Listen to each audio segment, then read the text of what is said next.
রব্বিস সামাওয়াতি ওয়াল আরদি ওয়া মা বাইনাহুমার রহমানি লা ইয়ামলিকুনা মিনহু খিতাবা। আল্লাহ রাব্বুল আলামিন বলেন, আল্লাহ পাক হচ্ছেন আসমান এবং জমিনের ভিতরে যা কিছু আছে সবকিছুর রব। লা ইয়ামলিকুনা মিনহু খিতাবা, সেই দিন আল্লাহ পাকের অনুমতি ছাড়া কেউ কথা বলার সাহস পাবে না। ইয়াউমা ইয়াকুমুর রূহু ওয়াল মালাইকাতু সাফফান লা ইয়াতাকাল্লামুনা ইল্লা মান আযিনা লাহুর রহমান। আল্লাহ রাব্বুল আলামিন বলেন, সেই দিন মানুষ এবং ফেরেশতা এক কাতারে দাঁড়িয়ে যাবে। কেউ আল্লাহ পাকের হুকুম ছাড়া কথা বলার সাহস পাবে না, কেউ আল্লাহর অনুমতি ছাড়া সুপারিশ করার সাহস পাবে না। সেই দিন আল্লাহ রাব্বুল আলামিন যাকে সুপারিশ করার অনুমতি দিবেন সেই একমাত্র সুপারিশ করতে পারবে। অন্যথায় আল্লাহ রাব্বুল আলামিন বলেন, ইয়াউমা ইযিল লা তানফাউশ শাফাআতু ইল্লা মান আযিনা লাহুর রহমানু ওয়া রাদিয়া লাহু কাওলা। আল্লাহ রাব্বুল আলামিন বলেন, সেই দিন আমি তাদেরকে সুপারিশ করার অনুমতি দেব, দুনিয়াতে যাদের কথার উপরে আমি রাজি থাকব আর যাদের কাজের উপরে আমি খুশি থাকব, এই সমস্ত লোকদেরকে আমি সুপারিশ করার অনুমতি দেব।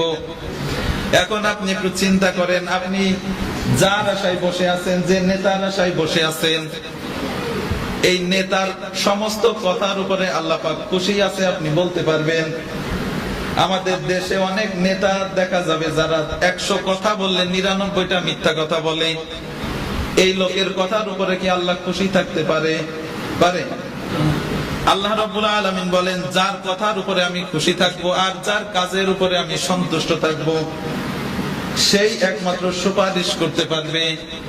তাহলে আপনি একটু চিন্তা করেন যে আপনি যে পীরের মুরিদ হয়েছেন ওই পীরের কথার উপরে আল্লাহ খুশি আছে কিনা, ওই পীরের কাজের উপরে আল্লাহ পাক খুশি আছে কিনা। যদি আপনার মনে হয় যে আমার পীর সাহেবের উপরে আল্লাহ পাক খুশি আছে, আমার পীর সাহেব কোনদিন কোনো অপকর্ম করেনি, এই গ্যারান্টি আপনি দিতে পারবেন না। আল্লাহ রাব্বুল আলামিন সুন্দর করে বলতেছেন, তাহলে ওই কঠিন কিয়ামতের দিন কেউ তোমার জন্য সুপারিশ করতে পারবে না। যে জায়গায় বিশ্ব নবীর সুপারিশ করতে গেলে এত বড় সিজদা করা লাগতেছে, সেই জায়গায় আপনি কারোর ভরসায় বসে থাকবেন না। আল্লাহর উপরে ভরসা রাখুন আর কোরআন অনুযায়ী আমল করার চেষ্টা করুন। আমি কোন পীরের বিরোধিতা করি না, কোন নেতার বিরোধিতা করি না, কিন্তু সত্য যেটা এটা আপনাকে মানা লাগবে। আমি অন্তত 25টার বেশি আয়াত বলেছি, শুধু সুপারিশ করতে পারবে না এই পক্ষে। সুপারিশ কারা করতে পারবে? আল্লাহ। বিশ্বনবী বলেন, আল কুরআনু হুজ্জাতুল লাকা আও আলাইকা। এই কোরআন কিয়ামতের দিন তোমার পক্ষে অথবা বিপক্ষে সাক্ষী দেবে। মুফাসসিরগণ মুহাদ্দিসগণ বলেন, কোরআন যদি কোনো মানুষের পক্ষে সাক্ষী দেয়, আল্লাহ রাব্বুল আলামিন তার কাছ থেকে কোনো হিসাব নেবেন না, বিনা হিসাবে তাকে জান্নাতে দিবেন।